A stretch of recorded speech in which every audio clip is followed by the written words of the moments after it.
走吧，百闻不如一见，带你去拳台。从今天起，你就是一名命运拳台的选手了。为了找回自己，加油！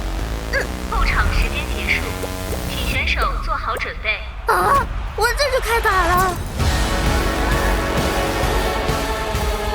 哼，不是走个流程吗？你紧张什么？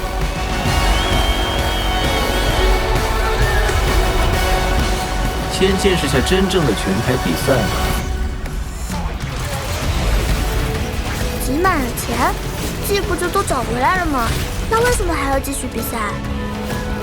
正因为有了记忆，才会让你更想比下去。加油！新人选手金隼实现了出道以来的3连胜。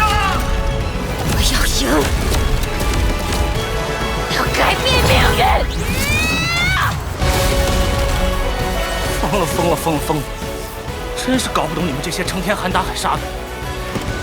打拳耍小聪明没用，这次免费，可别输了。我帮你挡道开路，你帮我强化机甲。来到这里还可以活得这么单纯，既是好事，也是坏事。那你告诉我，这个世界到底是什么样的？还有，我到底是谁？我会再踏破命运之门，登顶拳台。